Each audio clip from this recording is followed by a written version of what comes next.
voilà, qui a, hein, voilà, il y a une vraie relation de confiance. Voilà, j'ai cherché le terme, c'est vraiment ce qui est retranscrit. Il y a une vraie relation de confiance. Donc voilà, on a comme ambition de participer à la massification au niveau de nos travaux, au niveau de nos plateformes, des travaux de rénovation. Et volontairement, je dis rénovation et pas uniquement rénovation énergétique, parce qu'on est persuadé, avec les 400 000 artisans sur le terrain, que la rénovation doit embarquer l'énergie comme une problématique majeure.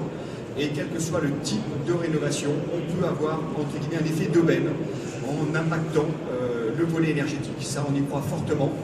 Et les outils sur lesquels nous travaillons sur l'accessibilité, sur le maintien à domicile, sur la qualité de l'air, sur l'ensemble des notions de travaux qui peuvent aller sur une logique de multilo. Volontairement, je ne parle pas d'offre globale, sur une première logique de multilo et sur une logique optimale, hein, d'offre globale. Donc, que ce soit les parcours travaux, les outils, les interfaces que nous développons, les accords de partenariat, de collaboration, hein, avec le CNRS sur le niveau mieux vieillir, plus particulièrement, hein, qui pour nous est un enjeu véritablement central, va dans ce sens. Hein. Voilà en quelques mots la présentation de notre société informatique qui est, voilà, qui à l'heure actuelle est très spécialisée sur l'occupant et centrée sur l'occupant.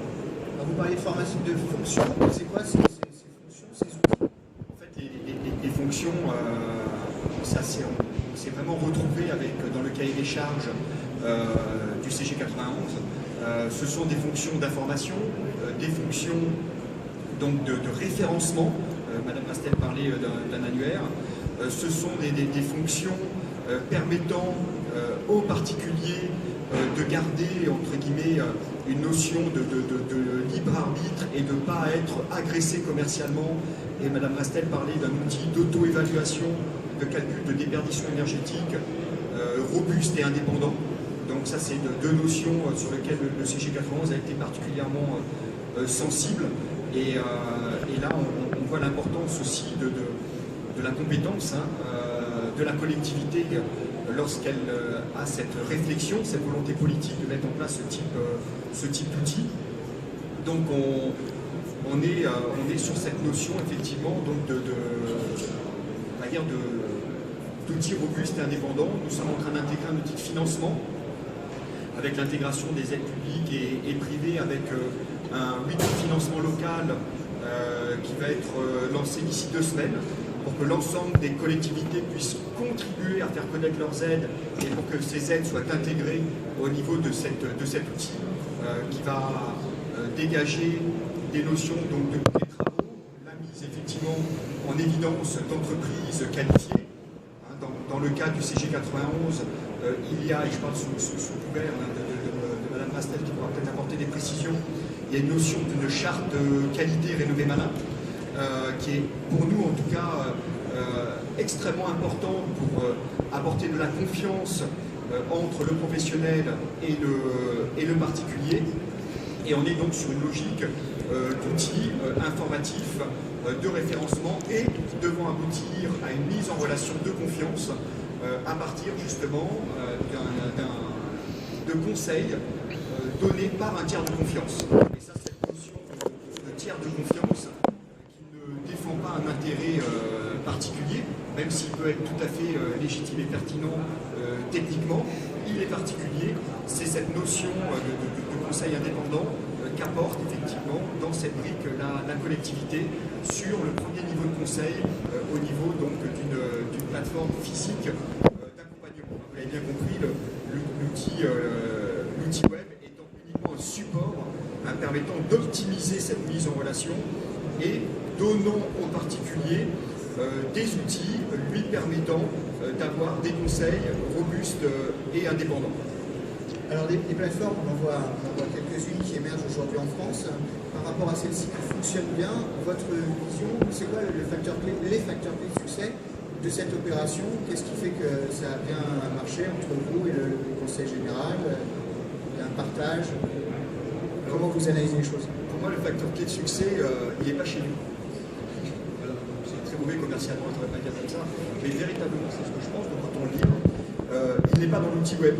Hein, le facteur clé de succès, c'est sûr que si l'outil web ne marchait pas, voilà, il y aurait un effet multiplicateur qui serait sans doute moindre. Hein, donc, mais le facteur clé de succès, il est vraiment dans, voilà, dans la conception, déjà dans le cahier des charges qui a été monté, dans le cahier des charges qui a été monté au niveau technique, dans le cahier des charges qui a été monté au niveau du métier, et ça, la logique métier est extrêmement importante, c'est-à-dire que le technique est au service du métier.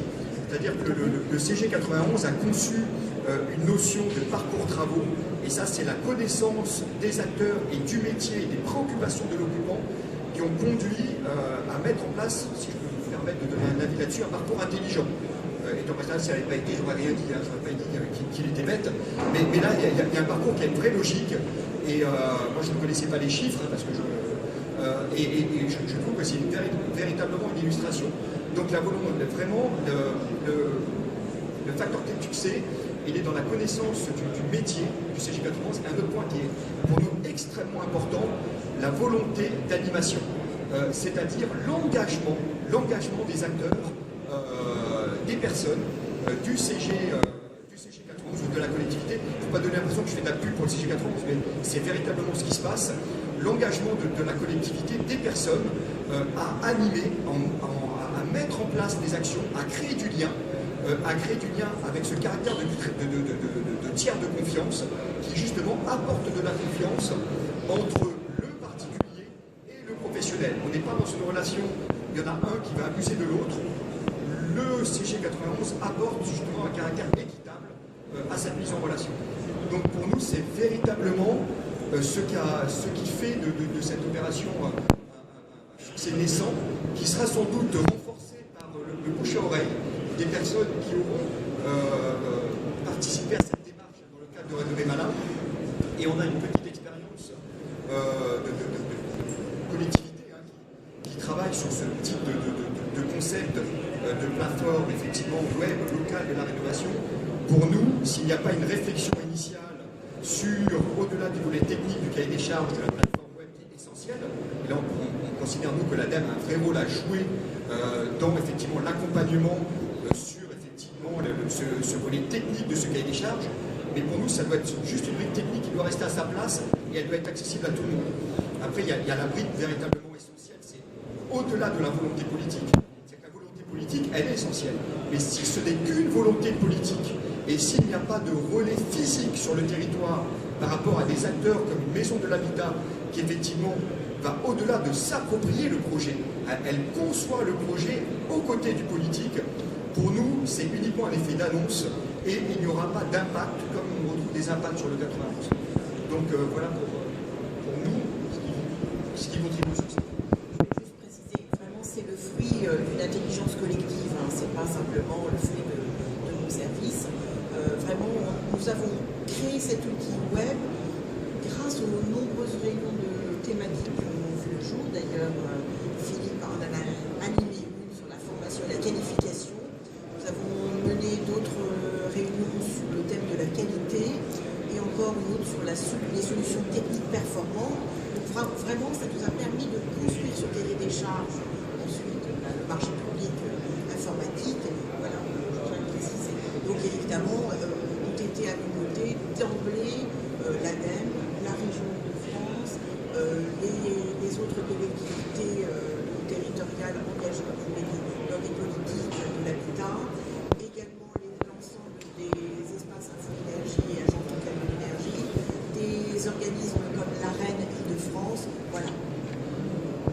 Moi, je retiens qu'en fait, il y a eu un travail transverse à l'ensemble des acteurs en amont et que cette coordination et cette communication s'est poursuivie dans la mise en œuvre de l'outil ensuite avec le prestataire.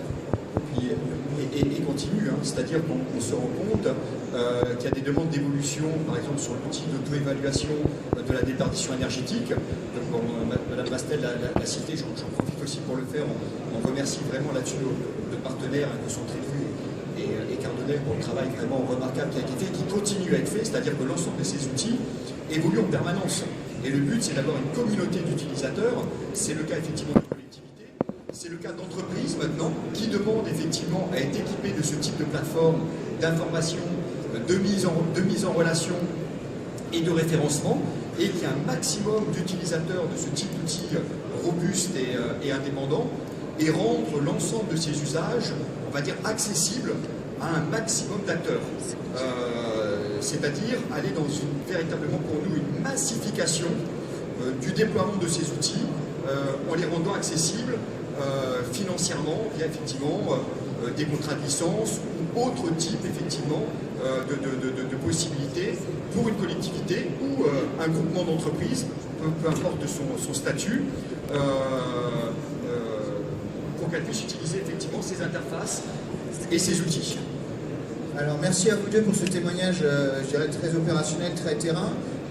Vous parliez d'entreprise, on en a une à la table, je vous propose de lui passer la parole. On va attendre que l'on se fasse.